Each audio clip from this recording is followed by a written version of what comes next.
Hello and welcome into the KE Report. I'm your host, Shad Markwitz, and we're getting an update today from Avino Silver and Gold Mines. It's traded on the TSX under the ticker ASM and also on the NYSE under the same ticker ASM. We're joined today by the president and CEO of Avino Silver and Gold, David Wolfin. And David, it's great to get you on the show for updates on Avino. In full disclosure, I am a shareholder of the company, but I also think it's an interesting case study in sentiment when I look at Avino and I see the way people react to the silver stocks. We finally have silver out of the doldrums and blasting up above 30. And we also have seen a big re-rating in Avino Silver and Gold. And I think a lot of that has to do with just the valuation mismatch you had at the end of last year. And so coming into this year, there was a great opportunity, and there still is for people looking to play both silver and gold and a few base metals. And I think it's because people are starting to realize your 5-year plan that you have in Mexico to not just ramp things up at the Avino gold mine and silver mine, but also La Preciosa, and then even further down the road, your tailings opportunity. I think people are starting to gel with what kind of growth that'll be for Avino. And I've heard several people reference Avino as a growth stock now. So it's an exciting time for the company. Why don't you walk people listening through this 5-year plan and how you envision things coming together as a big picture statement? Okay, thanks, Chad. Great to be back and giving an update. Our 5-year plan is to go from roughly 2.5 million ounces of silver equivalent a year in production to between 8 and 10. So to be an intermediate producer, competing with the likes of Endeavour Silver, who's got a $1 billion market cap, and we're at about 140 million market cap. So a lot of room for upside. Our first thing that we're going to use to grow the company is the La Preciosa project. This is 19 kilometers away. We've applied for permits.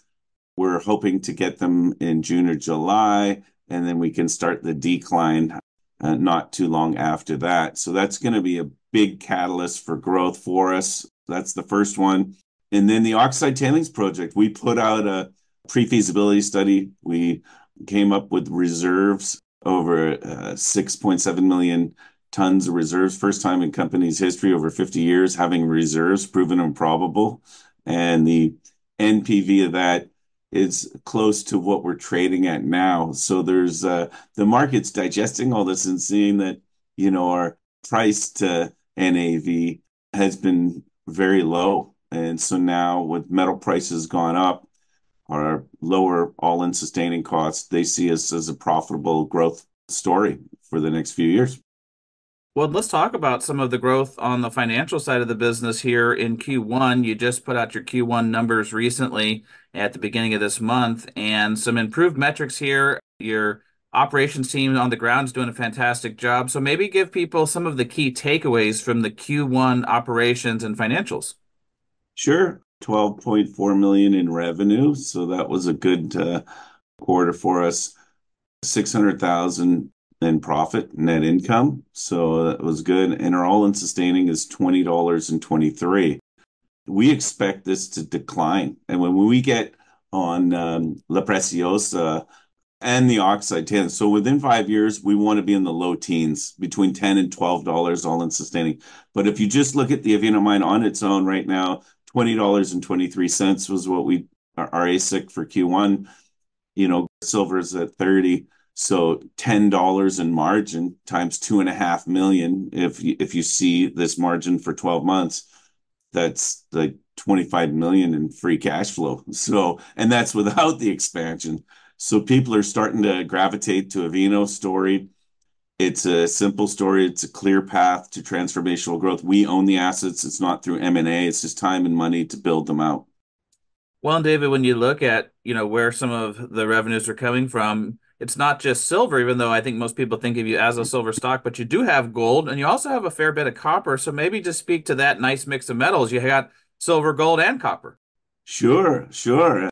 It's a polymetallic mine. It was very rich in silver up near the surface. As we're going down deeper, it's getting richer in copper and gold. So it's transitioning. And last year we published drill results from drilling below the bottom developed level of the mine. And we hit the best intercept in company history, 57 meters of about 300 grams of silver equivalent, But in there, there was 30 something meters of about 400 grams. But then even more so, there was 4 meters of a couple of kilograms of silver.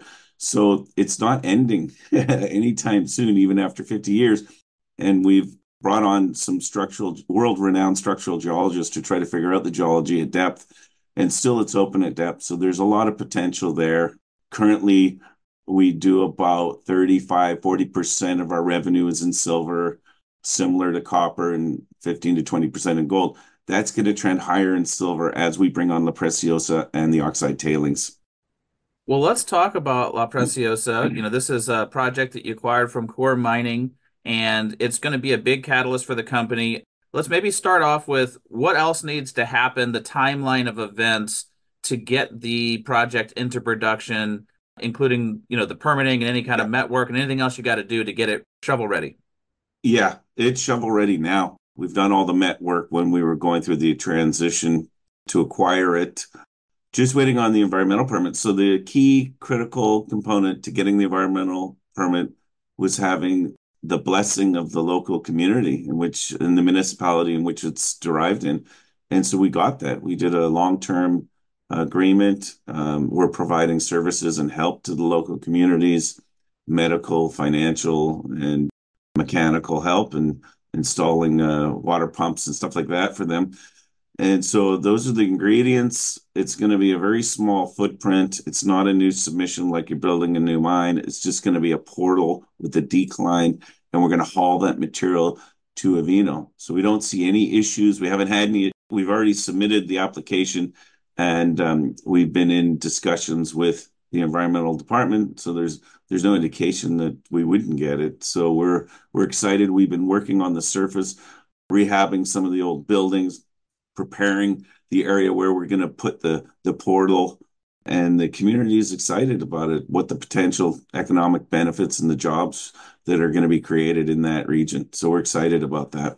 And we expect sometime this year to get the permit, July, August, that we'll need a explosive permit. So that takes another couple months. So we're hoping to break ground in the third or fourth quarter.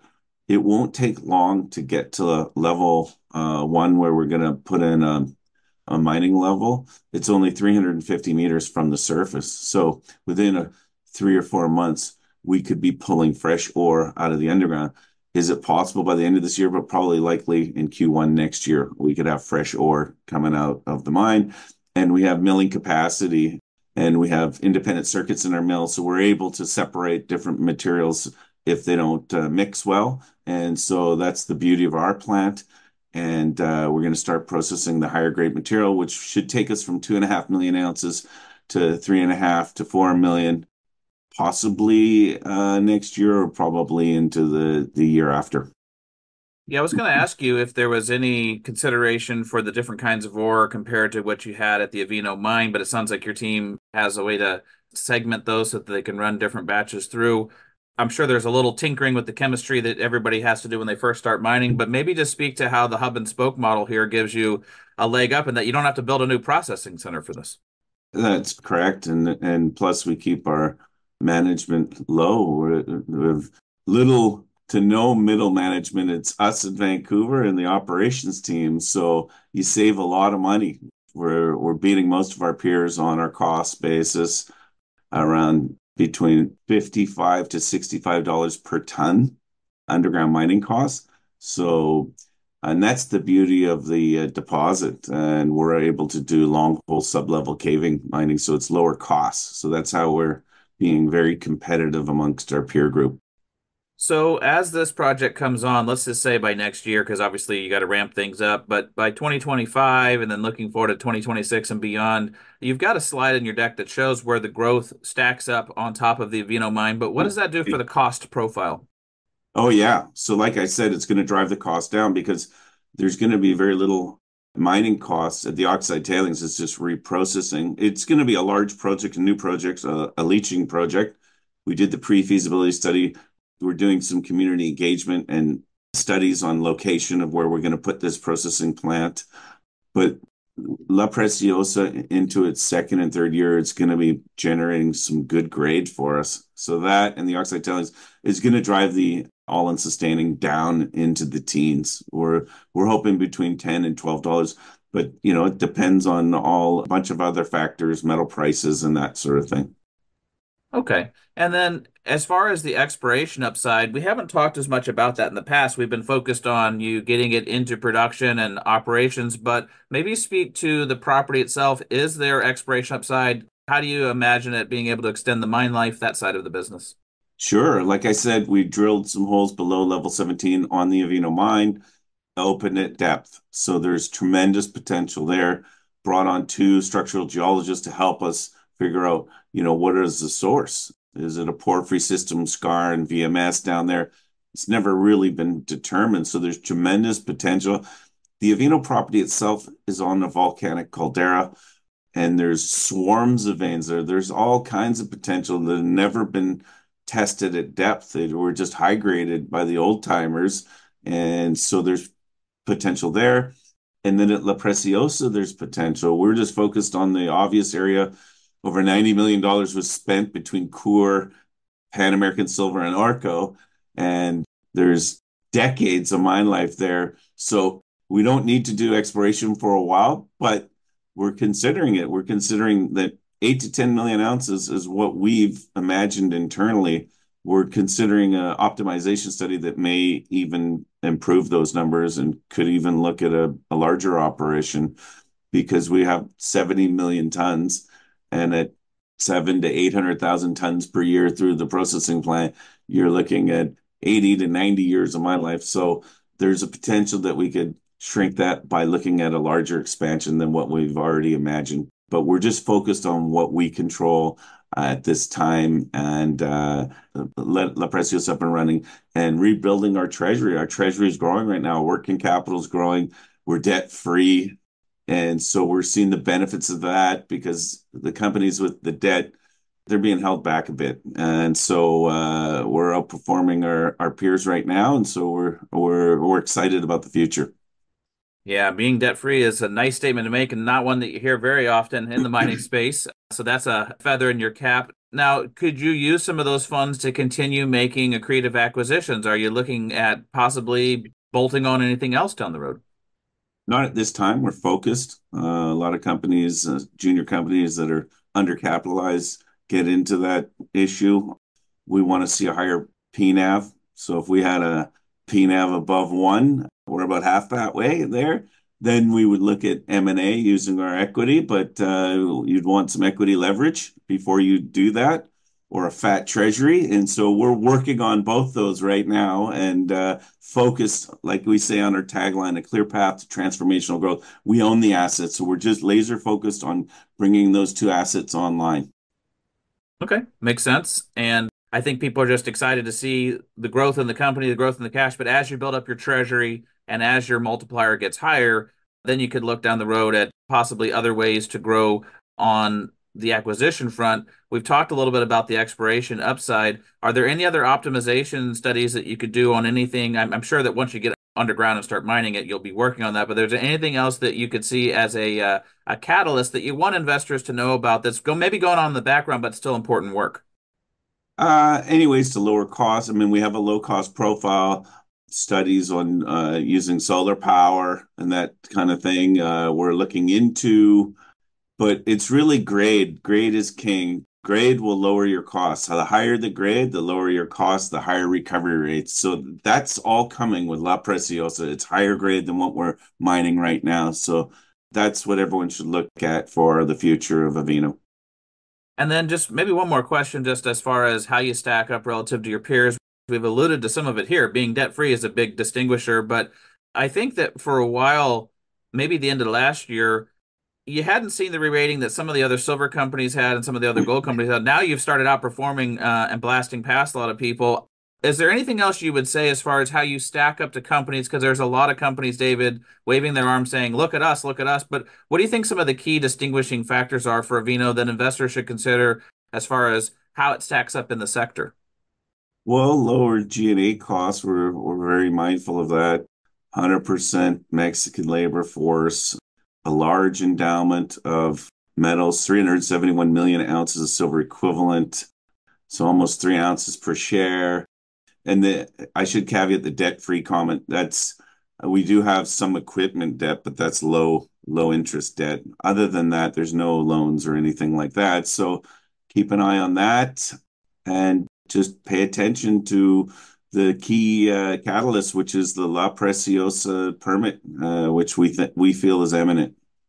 All right, we'll keep our eyes peeled for that permitting news as it comes out. And we'll also keep our eyes peeled for how Q2 and Q3 go. Let's get you back on when you put out those numbers now with silver prices and gold prices and copper prices all racing higher. I think the other catalyst is just rising metals prices. So we'll definitely keep tabs on Avino, silver, and gold. And if people listening in want to follow along with the news, definitely click on the link below this interview. It takes you directly over to the company website to their news section. David, wishing your team well in Mexico, and it's an exciting year for the company. Keep us posted on any future news and looking forward to our next conversation. Thank you. I will, and a pleasure to be here. Have a great day, everyone.